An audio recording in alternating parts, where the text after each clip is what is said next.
Hey, thanks for tuning in. I'm so glad you and so many others are enjoying this.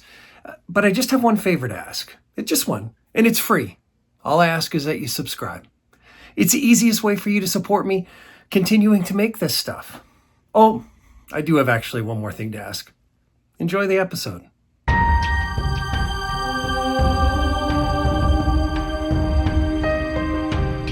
Hey there, you showed up. Thank you. I'm Sandy Robson, and this is The Sound of Books. Today we're continuing my Thoughts from the Ether series, and today's episode is all about the Temporal Lobe Gateway, something I like to call Penfield'S out-of-body discoveries. Did you know that a neurosurgeon accidentally discovered the exact location in your brain where consciousness separates from your body? Of Wilder Penfield's 520 patients, 40 experienced something that should have been impossible. When he stimulated their temporal lobe with an electrode, they didn't just remember experiences, they left their bodies entirely.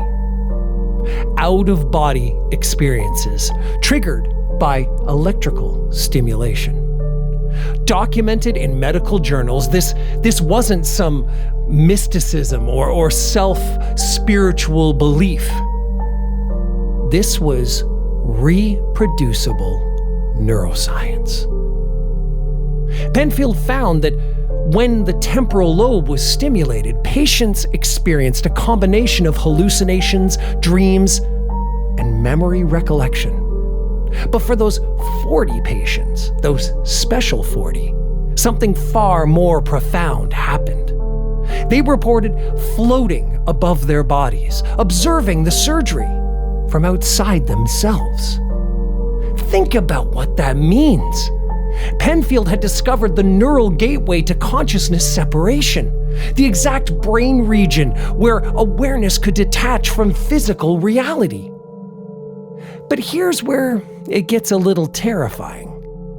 If you could trigger consciousness separation with an electrode, what else could you do? The evidence suggests that Penfield's temporal lobe discoveries became the foundation for remote consciousness manipulation.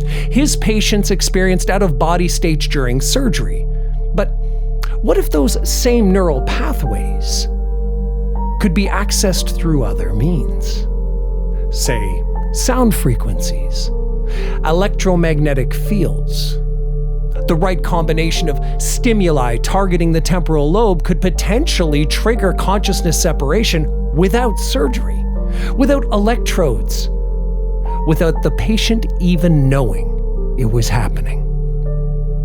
This connects directly to what we know about the Monroe Institute's Gateway Process.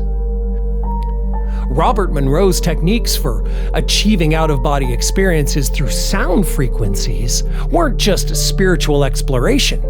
They were potentially accessing the same neural pathways that Penfield had mapped in his operating room. Focus 10, mind awake, body asleep. Focus 15, the state of no time. These weren't just meditation states. They were systematic methods for triggering the temporal lobe's response that Penfield had already discovered. But if consciousness can be separated from the body through temporal lobe stimulation, it raises a darker question. What happens to that separated consciousness? Where does it go? And more importantly, what can access it while it's detached from the protection of physical awareness? Penfield's 40 patients experienced wonder, floating above their bodies during medical procedures designed to help them.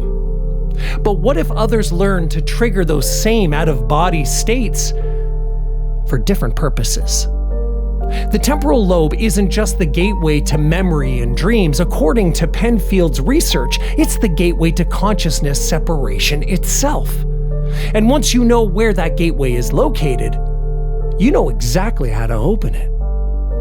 So the next time you experience that strange floating sensation as you're falling asleep, or that moment where you feel like you're observing yourself from outside your body, remember Penfield's discovery. Remember that consciousness separation isn't just possible.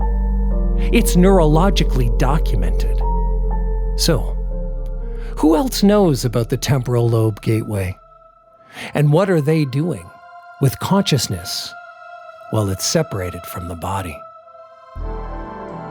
I'll see you soon.